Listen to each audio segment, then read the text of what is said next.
There is something I must tell you before we begin, something that many souls spend an entire lifetime circling around, reaching toward, and yet never quite grasping. And I want you to stay with me, dear friend, because what I am about to share with you is not a comfortable thing. It is not the kind of truth that flatters the ego or tells you simply what you wish to hear. It is the kind of truth that, once received, changes the way you look at everything, the way you look at your age, your struggles, your relationships, your pain, and most profoundly, the way you look at yourself in the quiet hours of the night, when the world has gone still, and there is nothing left between you and the voice that has been calling to you all along. I want you to do something right now. Before another word passes between us, I want you to share this with someone you love, someone who is searching, someone who has been feeling lost, someone who woke up recently and thought to themselves, quietly, almost ashamed, there has to be more than this, because, beloved souls, there is so much more. And what I am going to lay before you today may very well be the turning point they have been praying for, even if they did not know they were praying. So share this. Let it reach the ones who need it. And if you have not yet found your way to joining this community of seekers, I invite you, I urge you to do so now, because what we are building here together is something rare and precious. A space where the deep questions are not only allowed, but welcomed with open arms. Now, let me tell you something about age. Know that the soul does not experience time the way the body does. The body looks at a calendar and says, I am 23, or I am 47, or I am 61, and it is too late for me.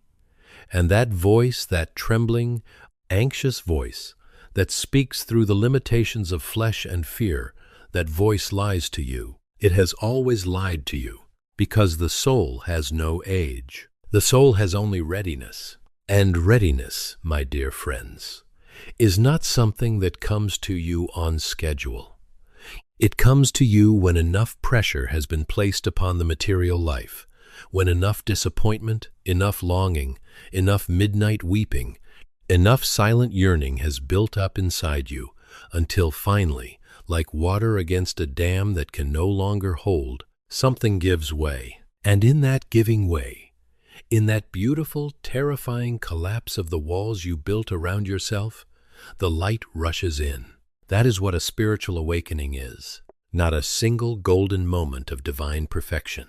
Not a vision from the clouds. Not an angelic voice speaking your name in a language of fire. Though I will tell you, and I say this from a place of deep humility, having glimpsed things during my years of work that I cannot always find words, for I will tell you that such moments do happen. They happen more often than the rational mind would like to admit. But for most souls, the awakening is quieter. It is the moment you pause while washing the dishes and suddenly feel, not think, feel that you are more than this body, that you have been here before, that there is a thread running through your life that you have been too busy, too frightened, too distracted to follow all the way back to its source. I want to stay with you for a long time today. I want to go deep. And before we go deeper still, I ask you, leave something in the space below these words. Leave a question. Leave the age you feel your own stirring began. Leave whatever is in your heart right now, because your words matter. Not just to me, though they do matter to me, profoundly, but to the soul sitting somewhere on the other side of this moment, scrolling through their pain, wondering if anyone else has ever felt what they feel. Your words could be the answer to someone else's prayer. Now let me tell you what was shown to me over 40 years of lying in the stillness, with my hands folded and my breath slowing, and my conscious mind stepping aside to allow something greater to move through, and what was shown to me again and again across thousands of readings, across hundreds of faces I never saw, but whose pain I felt as clearly as if it were my own. There is no wrong age for an awakening. There is only the age at which the soul has gathered enough experience, enough suffering, enough grace to finally be willing to look. Let me begin at the beginning. or rather, at what so many of you feel is your beginning, the years of early adulthood, that trembling passage between the teenager you were and the adult you are still becoming. Know that for many souls, the first whisper of awakening arrives between the ages of 18 and 25. This does not look the way you might expect. It does not arrive with fanfare. It arrives as restlessness. It arrives as the feeling of being profoundly out of place in a world that seems perfectly happy with things you cannot make yourself care about. Your peers are planning careers, choosing partners, building the visible scaffolding of what a life is supposed to look like, and you are standing in the middle of a crowd feeling completely, utterly alone. Not lonely in the ordinary sense, lonely in the metaphysical sense, lonely for something you cannot name. I remember, and here is what is important for you to understand. I remember when I first began to comprehend what was happening to me as a young man in Hopkinsville, Kentucky. I was a boy who loved the Bible, who sat in the fields and spoke to something I could feel but not see, who had experiences that my family did not know how to explain, and that I, myself, for a long time, could not reconcile with the ordinary world around me. There is a particular kind of agony in being spiritually awake before you have the vocabulary, the community, or the permission to name what you are experiencing. And if you are young, if you are in those years between 18 and 25, and you feel this ache, this strange yearning, this sense that reality is thinner than you have been told, know that you are not broken. Know that you are not confused. Know that you are being called. The call comes differently for different souls. For some, it comes through crisis, an illness, a loss, a sudden collapse of everything you thought was certain. For some, it comes through beauty, a piece of music that breaks something open inside you, a sunset that for one suspended moment makes you feel that you are not separate from the sky, but part of it, continuous with it, ancient and infinite within it. For some, it comes through another person, a teacher, a stranger on a train, a grandmother who looked at you once with eyes that seemed to see not just you, but everything you had ever been and would ever be. And here is what I want to say to the young souls listening. Do not rush past these moments. Do not explain them away. Do not let the world's hunger for productivity and certainty cause you to close the door that is being opened inside you.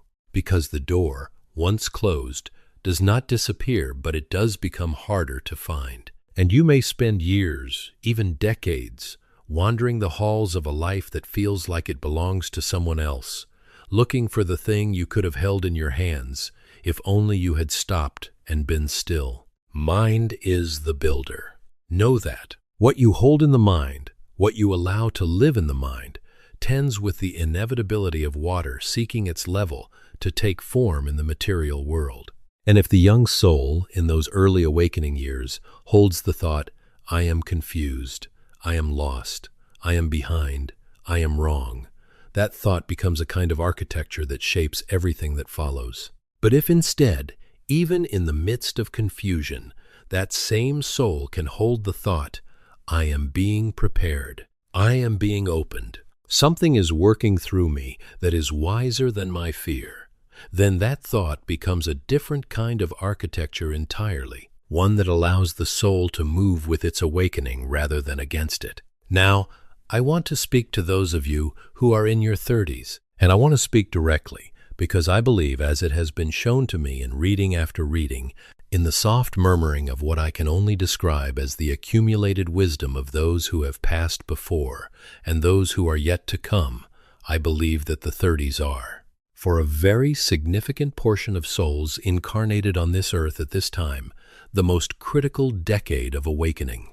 Not because the awakening cannot come earlier or later, but because the 30s carry a particular weight. By this age, enough of the life has been lived to have generated real consequences. Choices have been made, paths have been taken, relationships have deepened or broken, careers have been built or abandoned. Children, in many cases, have been brought into the world, and there is something that happens in this decade, usually somewhere between 32 and 38, Though the soul does not always conform to such tidy ranges, there is a moment when the accumulated weight of all these choices and consequences and relationships and losses reaches a kind of critical mass. And the soul, which has been patient, which has been waiting, which has been whispering in dreams, and through the body's complaints, and through the strange, persistent ache of meaninglessness, the soul makes itself known. It rises up, not always gently. I think of a woman, I will not use her name, a woman who came to me in the years of my work, who was 34 years old, a teacher, intelligent and organized, and deeply unhappy in a way she had not yet allowed herself to name. She had built what the world called a good life. She had done everything correctly, and she sat before the people who relayed her questions to me while I lay in the quiet state. And her question, her real question, beneath all the polished words was this: why does none of it feel like mine? And what came through in that reading, what was shown to me in the soft, luminous field of what I can only call the records, was that this soul had carried, across more than one lifetime, a pattern of building what others expected rather than what the soul itself had chosen. That the dissatisfaction she felt was not a failure. It was a compass. It was the soul's most direct communication. You have gone off course, not because you are bad or broken, but because you forgot, as all of us forget when we put on the garment of flesh, what you came here to do. Now, know that I say this not to place judgment upon any path. There is no misdirected life that cannot be redirected. There is no age at which the soul's purpose becomes unreachable. That is not how this works. That is not how any of this works. But what the soul in the 30s must reckon with is the question of honesty. Are you living your life, or are you living the life that fear designed for you? These are not always dramatically different lives. Sometimes they look nearly identical from the outside, but from the inside, from the place where you live when no one is watching, they feel completely different. One feels like breath, the other feels like drowning. Let me tell you something about the body. Because so many of you have come to me, have come to this voice with questions about physical suffering and the connection between what the body endures and what the soul is trying to communicate. As it has been shown to me, the body is not separate from the mind and the spirit. It is the last place in the chain of manifestation where what has been held in the mind and the soul finally becomes visible in physical form. The healing forces are within, not without. I said this again and again throughout my work, and I will say it again now, because it is perhaps the most important single truth I was ever able to transmit. When you suffer physically, when you have carried a chronic illness, a persistent pain, a fatigue that no doctor has been able to fully explain, I am not saying that the pain is imaginary. I am saying that the body is speaking. I am saying that somewhere upstream of the physical symptom, there is a mental or spiritual condition that has not been addressed, a pattern of thought or emotion or soul-level experience, sometimes from this life, sometimes from a previous sojourn that has been held in the system long enough to require the body's most urgent form of communication, pain. This is not a comfortable teaching. I know that. I have sat with the discomfort of it myself, because there were people who came to me in genuine agony, and I had to find a way to offer them both practical guidance and a larger truth without making them feel blamed for their own suffering. No one is to blame.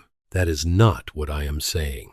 What I am saying is that you have more power over your own healing than you have been told. You have more resources available to you than the medical establishment, as valuable as it is, has ever been designed to reveal. And this is deeply connected to the question of spiritual awakening, because one of the most common ways that an awakening announces itself, particularly in the 30s and 40s, is through the body's refusal to continue carrying what the conscious mind has been refusing to examine. The back gives out, the digestion rebels, the immune system weakens, the sleep becomes impossible, and the person goes from doctor to doctor, seeking a cure that exists, but that must first be found within, in the clearing of old wounds, old resentments, old fears that have been held so long they have calcified into something that feels more like identity than like pain. Here is what I want to say to those of you who are suffering physically right now,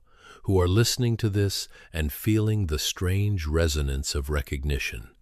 Your body is not your enemy. Your body is your most faithful servant and your most honest teacher. Every symptom is a question being asked, and the question is always, at its deepest level, the same question. Are you aligned? Are you living in truth? Are you carrying what is yours to carry? And have you put down what belongs to another? Are you expressing love, receiving love, allowing yourself to be known?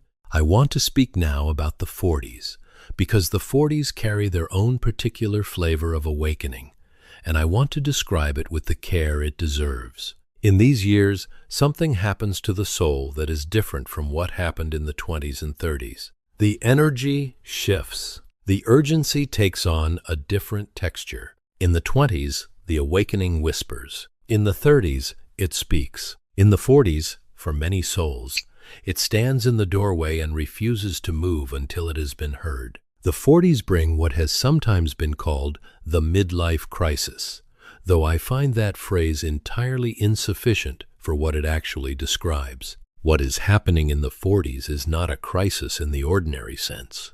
It is a reckoning.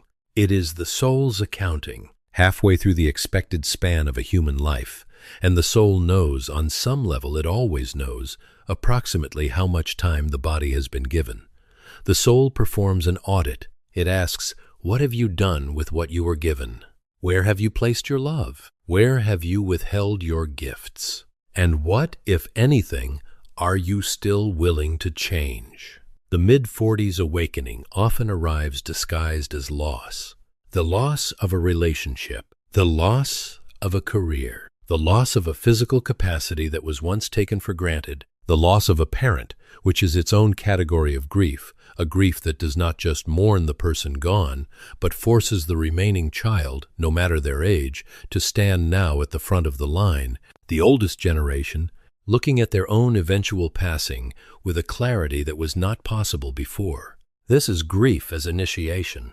This is loss as spiritual technology. Know that loss is not punishment. Know that loss, as painful as it is, and I will not minimize the pain, I have sat with people in their deepest devastation, and I know what it costs. Know that loss is often the soul's chosen accelerant. The things we cling to out of fear and habit are often the things that are holding us back from who we are becoming. And the letting go, whether it is chosen or forced upon us, is the doorway through which the next version of ourselves finally enters. I want to pause here and ask you something, dear souls, and I want you to really sit with the question rather than answering it quickly. Think of the greatest loss you have experienced in your life, the one that changed you most deeply. And now ask yourself, with all the honesty you can muster, who were you before that loss? And who did you become after? I do not ask you to be grateful for the pain. Gratitude for pain is something that comes much later, if it comes at all, and it cannot be forced. But I ask you to consider, is it possible, is it even slightly possible, that what felt like the worst thing that ever happened to you was also the event that most powerfully moved you toward your truest self? In many of the readings given during my years of work, this was one of the most consistent patterns. The person who came to me with chronic depression would often have the reading reveal that there had been a loss, sometimes a personal loss, sometimes the loss of a dream, sometimes something from a past sojourn that was still casting its shadow into the present life, and that the depression was not a chemical accident, not a malfunction, but a form of mourning. The soul was in mourning for something it had not been permitted to mourn consciously. And the work, the real healing work, involved giving that grief a name, giving it a space, and allowing the mourning to complete itself. Dreams. Beloved souls, I must speak about dreams. Because if you have been listening and wondering where you fit into all of this, if you have been trying to locate yourself in what I have been saying, I want to offer you a tool that is available to every single person listening to this, regardless of age, regardless of circumstance, regardless of how awake or asleep you currently feel. Dreams are today's answers to tomorrow's questions. I said this throughout my work, and I believed it then, and I believe it now, with every fiber of what I am. During the state in which I gave my readings, that deep, quiet, borderless state between waking and whatever lies beyond waking, I was accessing something that I can best describe as the dream state made conscious. The ordinary sleeping dream is a message from the deeper self, from the soul, from what I sometimes call the superconscious, making its way up through the layers of the sleeping mind and arriving in symbolic form on the shore of what we remember when we wake. Most people take their dreams and say, "How strange, how vivid, how odd," and then they get up and make their coffee and move on with their day, and the message is lost. Do not do that. Please, if I could ask one practical thing of every person who hears this, it would be this. Begin to pay attention to your dreams. Begin to write them down, not to analyze them immediately into certainties, but simply to honor them, to say, "This came from somewhere inside me, and it came for a reason, and it deserves at least as much attention as my waking thoughts." Because the soul speaks in images, it speaks in symbols, it speaks in the language of metaphor, because the literal language of the everyday world is too crude an instrument for what it is trying to convey. And when you begin to receive that language, when you begin to recognize your own recurring symbols, your own dream vocabulary, the figures that appear again and again in the landscape of your sleep, you will find that you have had access all along to a guidance system of extraordinary precision and compassion. A guidance system that has been waiting, quietly, patiently, for you to tune in. I have said to many people over the years, pray before sleeping. Hold a question in your mind as you cross the threshold into sleep. Not a desperate, anxious question, desperation closes the channel, but a calm, sincere, open question. The kind of question that says, I am willing to receive whatever truth I need. And then be willing, be genuinely willing when you wake to hear an answer that may not be the one your ego preferred. I want to speak now about what happens in the 50s. Because the 50s are a decade that has been profoundly misunderstood in terms of spiritual possibility. There is a story the culture tells, particularly the Western culture that most of you inhabit, that says the 50s are a time of settling, of solidifying, of accepting the shape your life has taken and making your peace with it. And while there is wisdom in acceptance, there is a great danger in the particular kind of acceptance that is actually resignation, dressed in the clothes of peace. Know that the 50s carry within them the potential for the most profound spiritual awakening of the entire human lifespan. Not for everyone, but for a significant number of souls, the 50s represent the first decade in which enough of the outer world's demands have loosened their grip that the inner world can finally be heard with clarity. The children, in many cases, are grown. The career, whatever form it has taken, has been established enough that it no longer requires the frantic daily reinvention of the earlier decades. The body, though it is beginning to speak more loudly, has not yet, for most people, become the consuming preoccupation it will be later.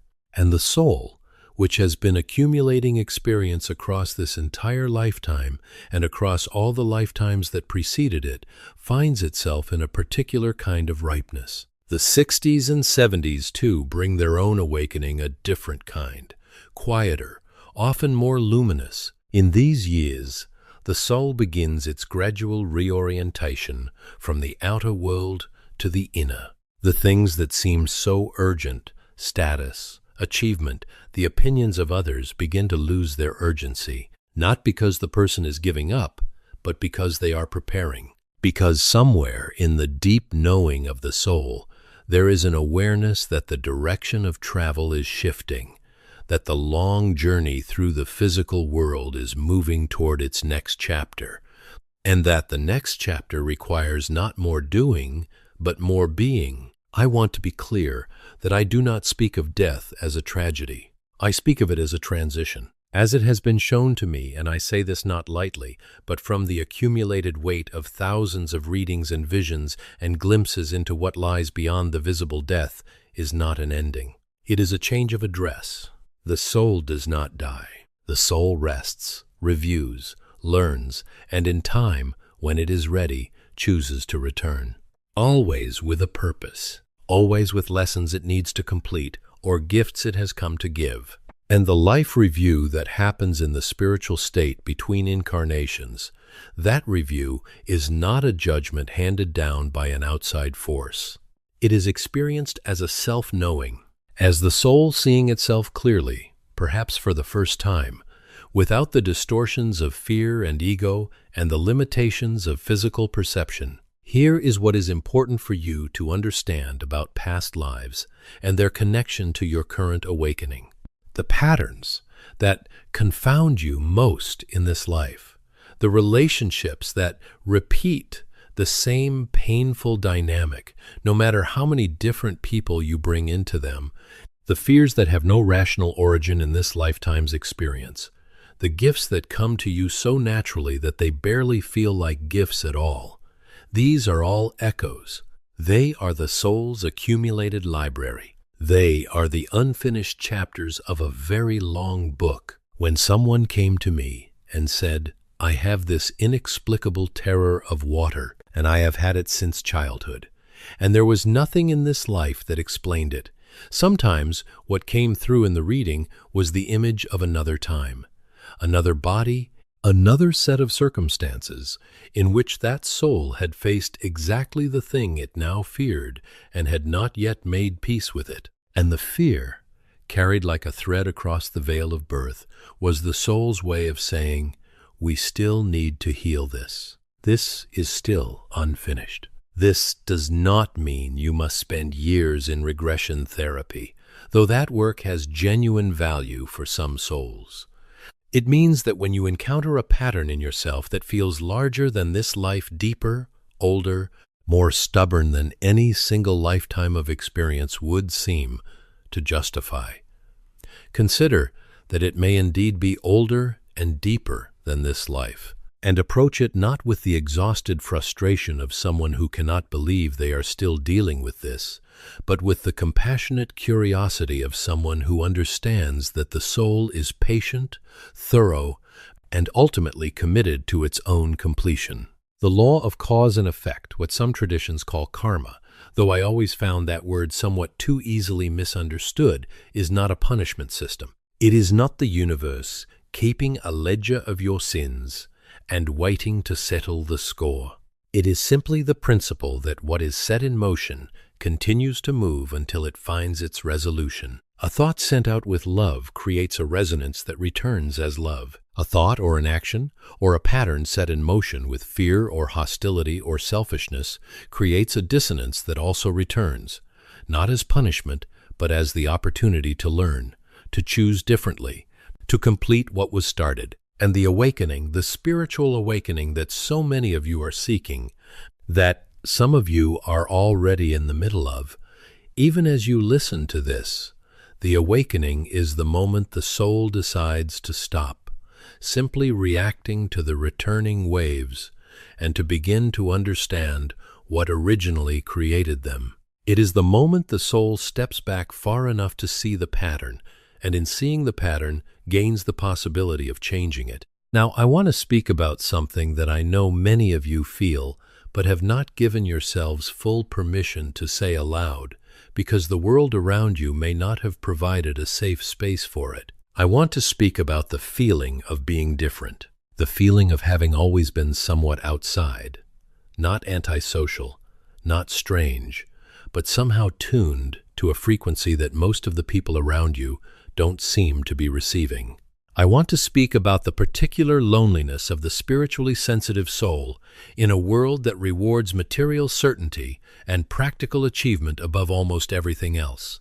Many souls who come to this kind of teaching, who are drawn to these questions of purpose and meaning and the nature of consciousness, many of these souls have spent significant portions of their lives feeling, in a quiet and persistent way, that they did not quite belong.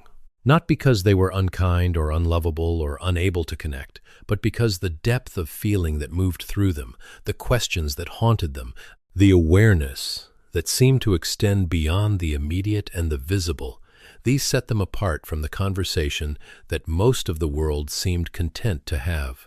Dear souls, this is not a deficiency. This is a design. The soul that comes into incarnation with a heightened sensitivity, whether this manifests as empathy or intuition or a hunger for meaning that refuses to be satisfied by surface explanations, this soul has agreed to something. It has agreed to carry a little more of the light, not because it is better than other souls.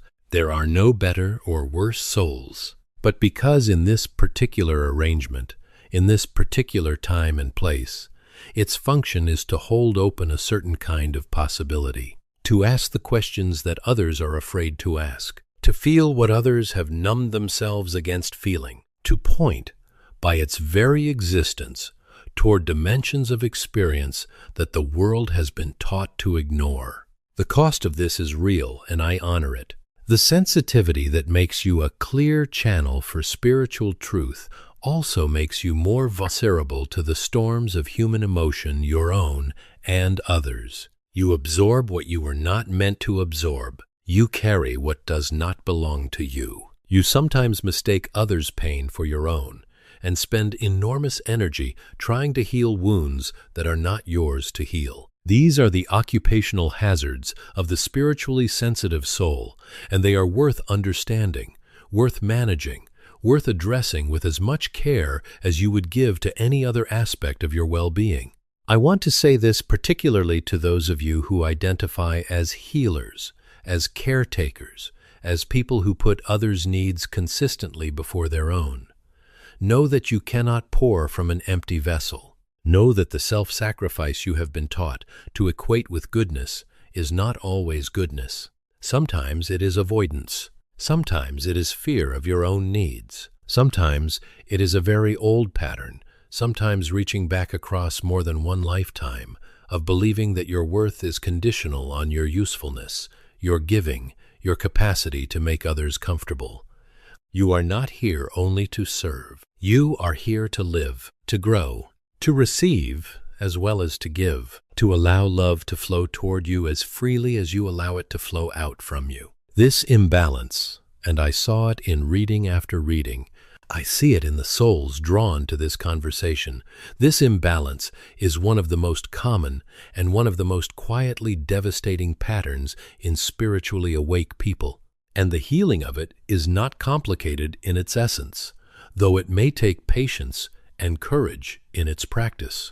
The healing of it is this: allowing yourself to matter, allowing your own needs, your own joy, your own becoming, to be considered as worthy of your love and attention as the needs of every person you have ever sacrificed yourself for. And now I want to speak about something that I consider to be one of the great misunderstandings of spiritual life, particularly in the Western world. And that is the idea that the awakening is something that happens to you and then is complete. That there is a moment of enlightenment, a breakthrough, an opening, and after that, everything is clear and peaceful and the work is done. My dear friends, the awakening is not a destination.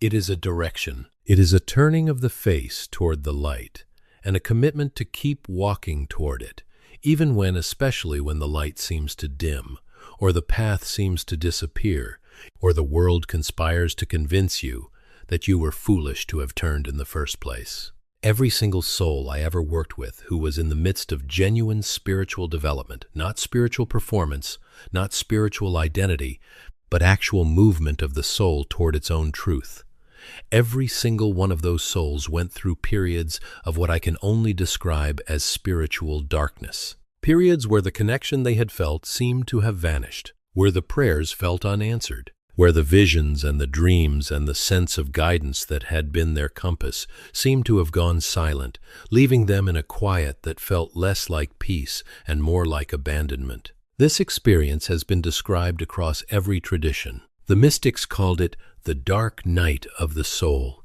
And I want to tell you, if you are in this place right now, if you have been seeking, and you feel that your seeking has led you into a silence you did not expect, do not mistake the silence for absence.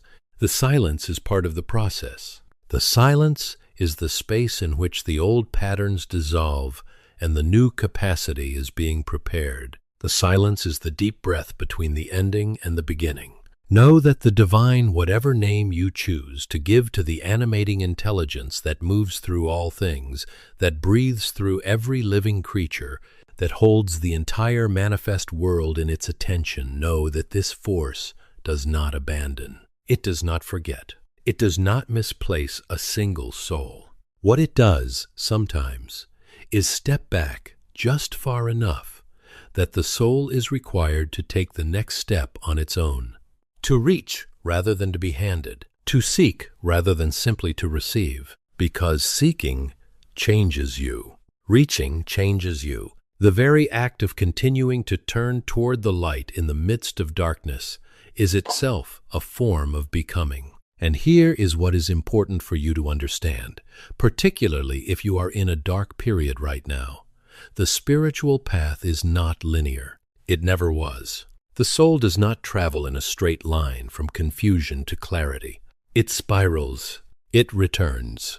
It revisits. What feels like going backward is often the soul gathering what it left behind the first time through, picking up the pieces it moved past too quickly, healing what it glossed over in its eagerness to advance. There is wisdom in the returning. There is grace in the spiral. I want to speak now about a particular kind of sign that many awakening souls experience and do not always know how to interpret. The experience of synchronicity, the manipulations, the moment when the inner life and the outer world seem to align with a precision that cannot be explained by chance. You think of someone, and moments later they call. You are searching for an answer, and you open a book at random and find it there. You are at your lowest, most doubt-ridden moment, and something happens small, seemingly insignificant, that lands with the unmistakable weight of a message. These are not accidents. As it has been shown to me, the fabric of reality is far more responsive to consciousness than the materialist worldview is willing to admit. The soul that is awake or awakening moves through a world that responds to its movement. Not magically, not superstitiously, but according to principles that are real, even if they are not yet fully understood by the sciences of the day. The principle that mind is the builder, that thought is a creative force, implies that consciousness does not merely observe the world, it participates in its shaping. When you hold a question sincerely and bring your full attention to it, you become attuned to the frequency of the answer. And the answer, which may have been there all along, becomes visible to you in ways it was not visible before. This is why two people can walk through the same day in the same city, and one of them will notice 5 things that speak directly to their deepest questions, while the other notices none of them. Attention is prayer. Seeking is tuning, and the universe, if I may use that word as a stand-in for something far larger and more alive than the word can hold, the universe responds to sincere seeking with a generosity that would move even the most skeptical heart to tears, if only it were witnessed with open eyes. Let me speak for a moment about a subject that is close to my heart, and that I know is close to the hearts of many of you, the question of purpose. Not the purpose that the world assigns to you, the job title, the role in the family, the function in the social structure, but the soul's purpose. The reason the soul chose this particular body, this particular time, this particular set of circumstances and relationships and challenges and gifts. What did you come here to do? What did you come here to learn? And are you doing it? Are you learning it? Or are you spending this precious, unrepeatable sojourn in distraction and avoidance, waiting for a signal that has already been given 100 times in 100 different forms? I want to be very honest with you here, because honesty is the most respectful thing I can offer. Most people, if I am truthful, most people do not fully engage with their soul's purpose in any given lifetime, not because they are lazy or bad or spiritually uncommitted, but because the forgetting that comes with incarnation is profound. The veil between what the soul knows and what the incarnate personality can access is, for most people, most of the time, thick enough to obscure the most important things. The busyness of daily life, the noise of culture, the demands of survival, these are not excuses, but they are real, and they account for the fact that many souls pass through an entire lifetime having touched their purpose only briefly and glancingly, like skimming a stone across water, never quite submerging. And this is not a catastrophe. The soul is given many lifetimes. There is no deadline in the cosmic sense, no final exam from which there is no recovery. But there is, and I say this with love and with a kind of gentle urgency, there is a cost to the deferred life. The cost of living a life that is not quite yours is paid in a particular currency, the currency of meaning, or rather, its absence, the low-grade, persistent, difficult to diagnose ache of a life lived on the surface of its own possibility, the feeling that something is missing, that something important is not happening, that the real story of your life is somehow still waiting to begin. If you recognize that ache, and I suspect that many of you do, and that it is part of why you are here, listening to this, then I want to say to you directly, the real story is not waiting. The real story is this moment, this turning, this very act of saying, I want to understand, I want to know, I want to live in a way that means something. That is not the prelude to your awakening. That is the awakening itself. Now I must pause and ask you again, dear friends, to do something simple but important. If what you have been hearing has touched something real in you, if any of these words have landed in a place that feels like recognition rather than information, please share this. Not because the sharing serves any vanity of mine, but because there is someone in your life right now you may already know who they are. Their face may have already come to mind as I said those words. There is someone who is in the middle of what you have been hearing about, who is struggling with the very patterns we have been discussing, who is searching for exactly the kind of framework and reassurance and gentle truth-telling that this conversation offers. And they may not know to look for it. But you know, and knowing places a gentle responsibility in your hands. Share this with them. It may be the most loving thing you do for them today. And if you have a question about your own awakening, about the age at which it is coming or has already come, about how to navigate the particular terrain of your own spiritual path, write it. Please write it. Because the questions of honest seekers are always worth asking, always worth exploring, and always worth the community that forms around them. I want to speak now about the role of relationships in the awakening process, because this is something I saw clearly in my work, and that I believe is deeply misunderstood in popular spiritual culture. The idea has taken hold, and I understand how it took hold, because there is a grain of truth in it that the spiritual path is an inward journey, a solitary quest, something done in meditation and contemplation and quiet rooms away from the complications of other people. And while the inward turn is essential, while the quiet and the stillness are not luxuries but necessities, the idea that awakening is primarily a solo project is, I believe, a significant error. The soul awakens through relationship, not despite relationship, not after it has sufficiently removed itself from relationship, but through it, through the friction of being genuinely close to another person, close enough that your edges rub against theirs, close enough that your defenses are visible, close enough that you cannot pretend to be more enlightened than you are. This is why the most spiritually challenging situations in most people's lives are not the solitary crises, but the relational ones. The difficult marriage, the estranged parent, the friendship that became resentment, the partnership that held so much promise and delivered so much pain.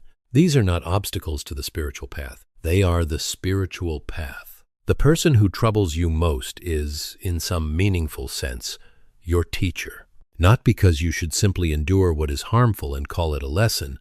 There are situations from which one must remove oneself in order to survive, and I would never suggest otherwise.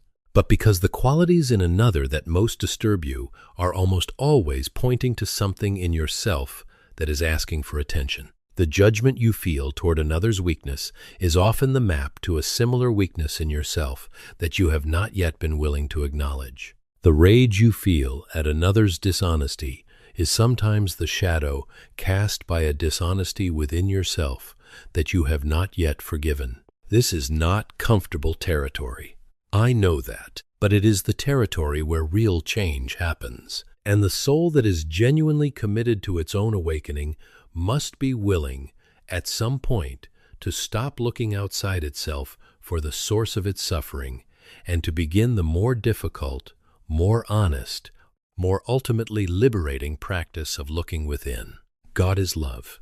I want to say that simply because in the midst of all this complexity, all these layers of karma and pattern and past life and symptom and shadow, it is possible to lose sight of the thing that holds all of it together.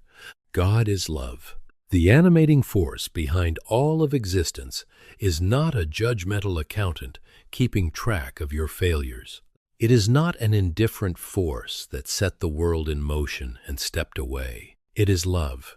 Intelligent, responsive, relational love. The kind of love that does not need you to be perfect in order to hold you. The kind of love that has never, not for a single moment of your existence across all your incarnations, let go of you, even when you were entirely convinced that you were alone. This is the foundation of everything. This is what the awakening ultimately reveals, when the layers of fear and conditioning and old pain are sufficiently cleared away. Underneath all of it, underneath the confusion and the searching and the dark nights and the patterns and the karmic tangles, underneath all of it is love, your own love, the love that is your original nature, your deepest nature, the nature that the soul carries intact through every lifetime, no matter what the personality has gone through.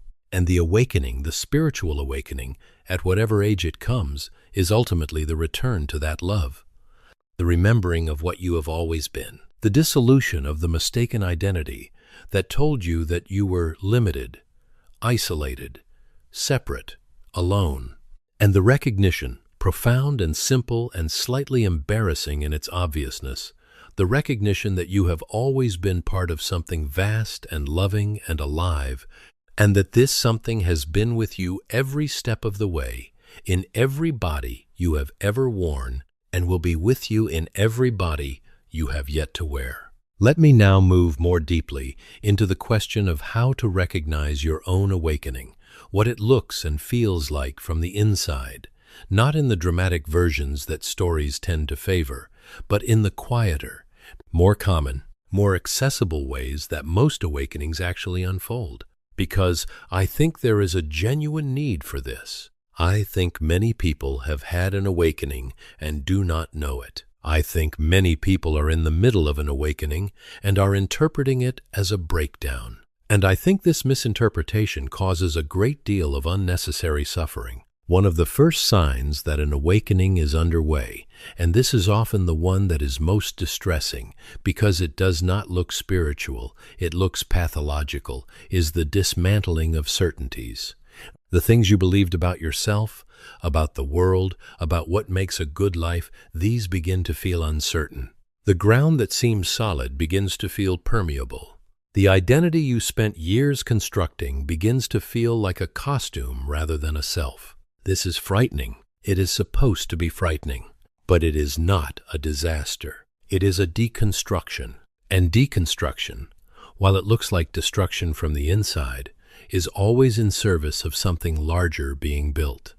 Another sign is a shift in what gives you energy and what depletes you. Things and people and situations that you used to be able to tolerate or even enjoy begin to feel draining in a way they did not before. Crowds may become harder. Shallow conversation may become almost impossible. News and entertainment that you once consumed without discomfort may begin to feel like something you need to protect yourself from. This is not weakness. This is increased sensitivity, the natural result of a nervous system and an energetic field that is becoming more attuned, more permeable, more aware. You need during this period to be more intentional about what you allow into your field, more protective of your inner environment, more selective about where you place your precious attention. Another sign, a growing hunger for depth, for silence, for meaning, for conversation that goes beneath the surface,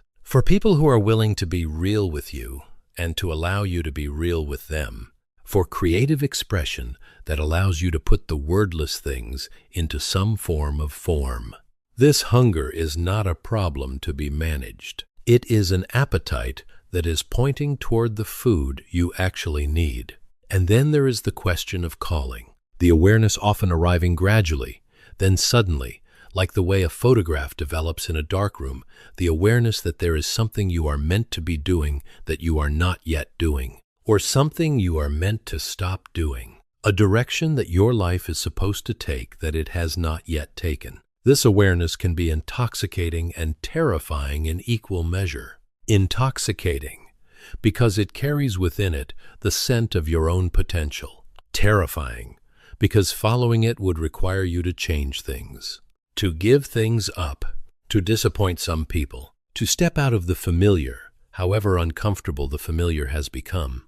Know that the soul's call is always toward growth, toward expression, toward love, toward service in its truest form, which is not servitude, not self-erasure, but the offering of your unique and irreplaceable gifts in the particular way that only you can offer them.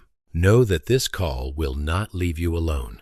It will continue to knock at the door of your consciousness with the patient, gentle persistence of something that has all the time in the world, but that also knows somehow that this particular lifetime has a particular window, and that the window is open now. I want to speak about something practical now, because I have always believed that spiritual wisdom that cannot be lived is spiritual wisdom that has not fully arrived.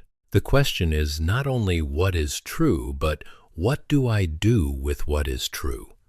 And so, for those of you who are in the midst of awakening or who sense that you are approaching one, I want to offer some specific, workable practices that have been, across my experience and across the wisdom I was able to access in those quiet states, consistently reliable as supports for the opening soul. The first is silence, genuine silence, not the silence of scrolling through your phone in a quiet room. Not the silence of having the television off while your mind continues to operate at full volume, but a quality of intentional, chosen, protected silence in which the voice of the deeper self is invited to speak. Even 5 or 10 minutes a day of this quality of silence seated, still, breathing slowly, not seeking anything in particular but simply being receptive, is enough to begin to change the inner climate.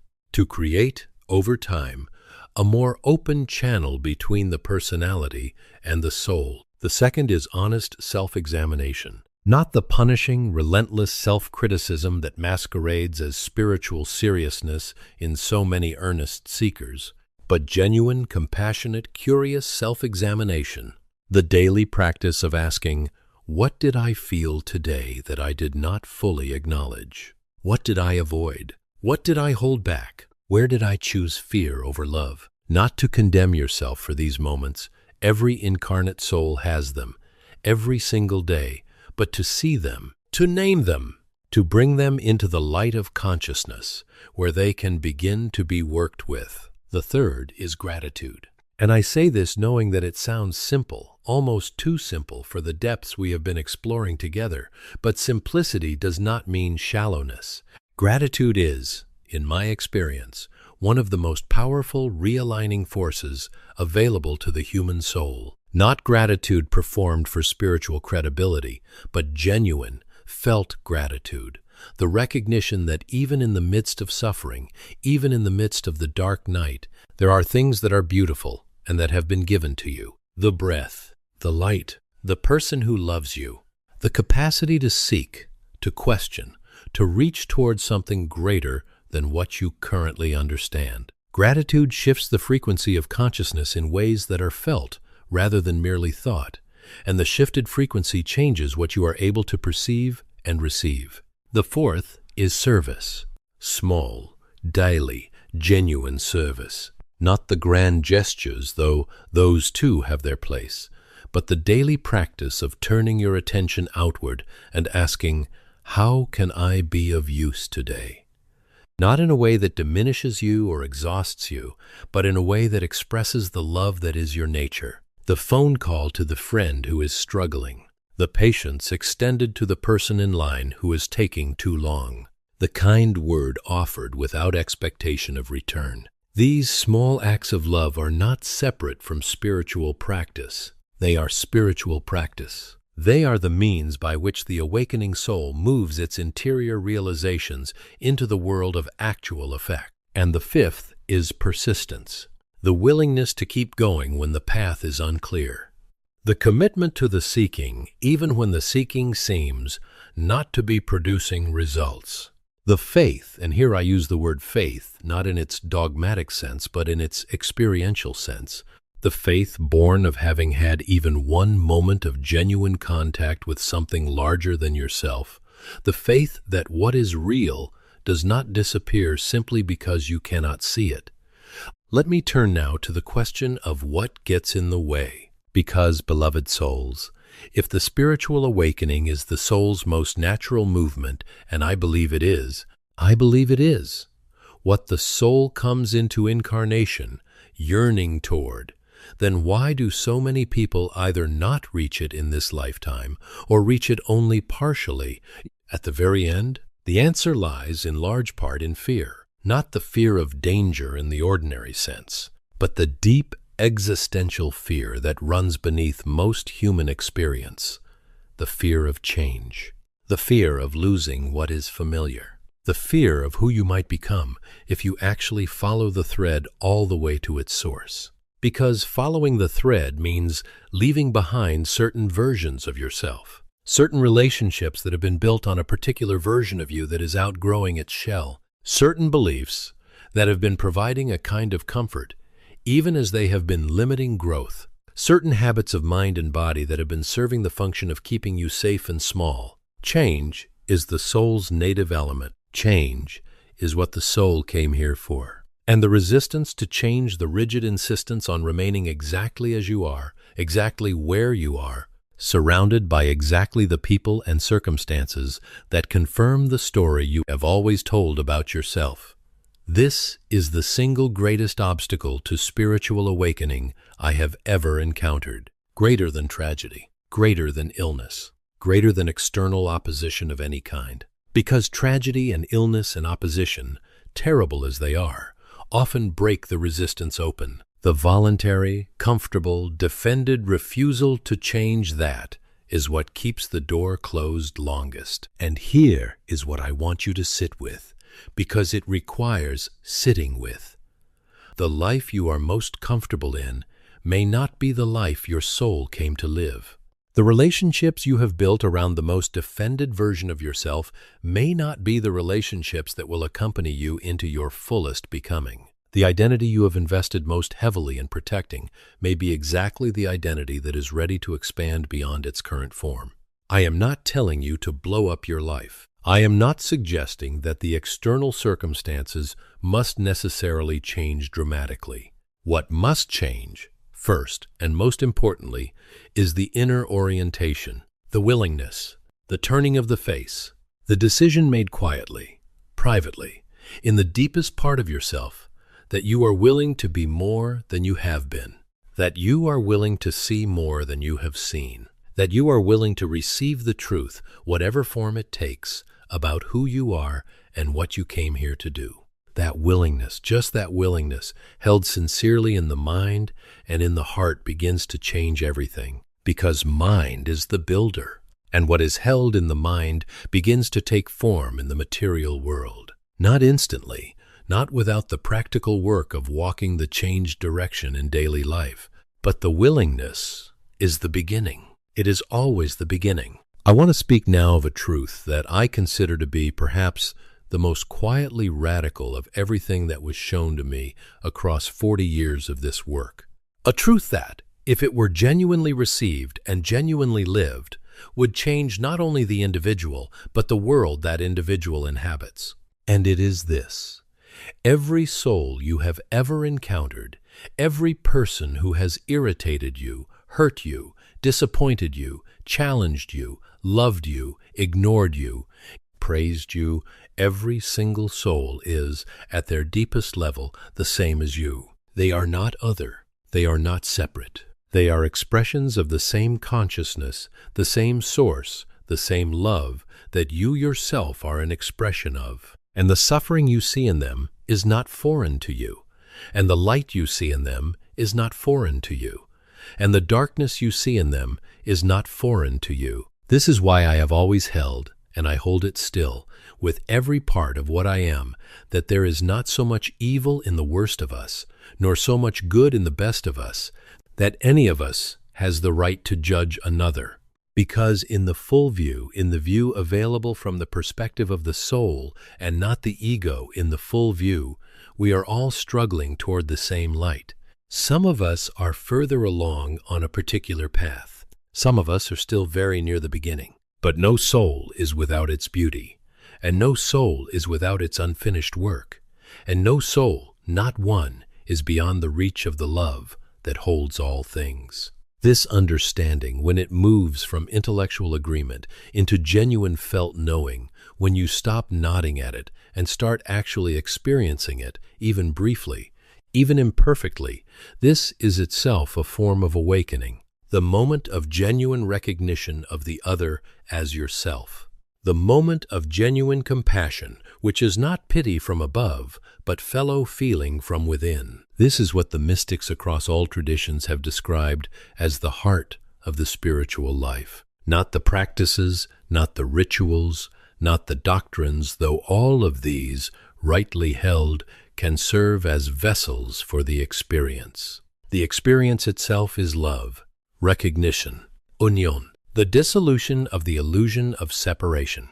And this experience is available to you. It is not reserved for the holy. It is not the exclusive property of the advanced spiritual practitioner. It comes, in my experience, most often in the ordinary moments, in the moments when you are least offended, most tired, most genuinely present to what is actually happening. It comes in the look shared with a stranger in a moment of mutual vulnerability. It comes in the moment of sitting beside someone who is dying and feeling, beneath the grief, a profound and wordless okayness. It comes in the moment of genuine forgiveness, not the performance of forgiveness, but the actual letting go, the actual release of the story that kept the wound alive. Know that forgiveness is not a gift you give to the person who wronged you. Forgiveness is a gift you give to yourself. It is the decision to put down the weight you have been carrying in the name of a wound that, however real it was when it happened, is now being maintained by your own continued attention to it. And the putting down of that weight, the release of that particular holding, creates a space inside you that was not there before. A lightness, a freedom, a capacity for something new to enter that the old resentment was occupying. I want to speak now about what happens after the awakening, or rather, after the first recognizable awakening, because as I have said, there are many. What happens in the life of the person who has genuinely turned toward the light? What does that life look like, feel like from the inside? It does not look like perfection. It does not look like the end of difficulty. It does not look like a life from which all struggle has been removed and replaced with a continuous golden glow of spiritual contentment. The awakened life is still a human life, still subject to all the conditions and challenges that human life entails. What changes is not the outer circumstances, but the inner relationship to them. The awakened soul does not suffer less, though, over time. As the patterns are understood and transformed, certain forms of suffering do indeed diminish. But the awakened soul meets its suffering differently, with more space around it, with less identification with it, with the capacity to be inside the difficulty, while simultaneously remembering that the difficulty is not the whole story. That behind it, through it, beyond it, the larger reality, the loving, intelligent, purposeful reality continues undisturbed. This is what I mean when I speak of peace. Not the peace of having solved all the problems, not the peace of having arrived at a comfortable enough outer arrangement that nothing can disturb it, but the peace that passes understanding, the phrase that was used by the teacher whose words I grew up with, and that I have found to be among the most accurate descriptions of the spiritual reality I was permitted to glimpse. A peace that is not dependent on outer circumstances. A peace that exists at a level of the being that outer circumstances cannot reach, however loudly they knock on the door. This peace is your birthright. It is available to you. It is not a distant reward for spiritual achievement. It is the ground of your being, always present, always available, temporarily obscured by the noise of fear and distraction and unfinished business, but never destroyed, never absent, never truly gone. The awakening is the rediscovery of this peace. The awakening is coming home to what was always home. And home, beloved souls, is not a place. It is a recognition. It is the recognition of yourself in the heart of everything. It is the recognition that you were never, not for a single breath, alone. I want to draw toward the deepest part of what I have to share with you today, because we have traveled a great distance together, and there is one more thing I must say before we rest. And it has to do with you specifically, personally, precisely you. Not the general you, not the category of spiritual seeker, not the archetype of the awakening soul, but the particular, unique, unrepeatable you who is listening to this in your particular body, in your particular life, with your particular questions and your particular pain and your particular gifts. You came here for a reason. You are here now, in this moment, receiving these words for a reason. I do not believe in accidents, not at the level of the soul. The soul is too purposeful, too intentional, too committed to its own growth and service to find itself anywhere by accident. If you are here, there is something here for you, something that is meant for you specifically. And I trust with a certainty that has grown rather than diminished across every year and every reading and every glimpse behind the veil. I trust that you will find it, that you will find your way to what you came here for, that the awakening, whenever it comes, at whatever age your particular soul has determined is the right season, the awakening will come. And when it does, you will recognize it, not with your mind first, but with something deeper, with the part of you that already knew, the part of you that has always known, the part of you that came into this body carrying the whole story and has been waiting with remarkable patience for the personality to catch up. You are not too old. You are not too young. You are not too broken, too distracted, too sinful, too ordinary, too far gone. You are exactly where the soul chose to be, in exactly the moment the soul chose to be there, with exactly the questions the soul chose to carry, and the soul always chooses what will be most useful for its own growth and for the growth of the world it moves through. Mind is the builder. Choose then what you build with. Choose thoughts that point toward your own wholeness. Choose beliefs that leave room for your own becoming. Choose the story about yourself that is large enough to contain not only who you have been, but who you are in the process of becoming. Because you are always in the process of becoming. The soul never stops. The soul is always moving, always growing, always reaching toward its own next understanding. And this reaching is not a sign of incompleteness. It is a sign of life. The healing forces are within, not without. Look there first. Look within, not to punish, not to catalog your failures, but to find the extraordinary, luminous, ancient, capable, loving being that has been living inside this body the entire time. Find it, know it, trust it. Let it begin to inform the choices you make, the words you speak, the way you meet each morning and each ending, and each moment in between. Dreams are today's answers to tomorrow's questions. Listen to them, honor them. Let the deep self speak to you in the language of image and symbol and feeling, and receive what it offers with the openness of someone who understands that the wisest part of themselves has been trying to reach them for years and deserves at last to be heard. God is love, and you, the you that exists beyond the name and the body and the history and the fear, you are made of that love. You are an expression of it. You are, in some sense, that the mind cannot fully grasp, but that the heart can sometimes briefly feel. You are it. And in the moment of awakening, in the moment the veil becomes thin enough for you to see through it, even for the space of a breath, you will know this, and the knowing will change you, and the change will be good. This is what I was shown. This is what was given through me in those long years of lying in the stillness, with my hands folded and the conscious mind stepped aside. This is what the records whispered across every reading, in every language of suffering and longing and healing and becoming. The soul is real, the purpose is real, the love is real. And you, dear souls, my dear friends, my beloved fellow travelers, in this extraordinary, mysterious, improbable, irreplaceable human life, you are real.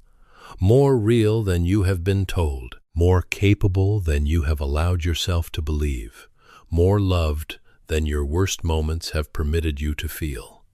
Your awakening is not something that will happen to you someday. It is happening now. It has always been happening. Every moment of genuine seeking, every honest question, every night you wept and did not know why, every morning you rose and tried again, every act of love offered in the midst of your own woundedness, all of it has been the awakening. All of it has been the soul moving, steadily, in the only direction it has ever known, toward the light, toward the truth, toward the love that is its origin and its destination, and the very substance of what it is. I am grateful beyond words for the time you have given me today, for the willingness with which you have received what was offered, for the courage it takes, in a world that does not always honor this kind of seeking, to sit with these questions and to take them seriously. Before you go, please, before you go, leave something of yourself here. Leave a word, a question, the age at which you felt the first stirring, the moment that changed everything. Leave whatever is honest and true for you right now, in this moment, because your honesty serves not only you, but every other soul who reads it and recognizes themselves in it. And share this. Share it with someone who needs it, someone who is searching, someone whose face came to your mind during these words and has not left. That is not a coincidence.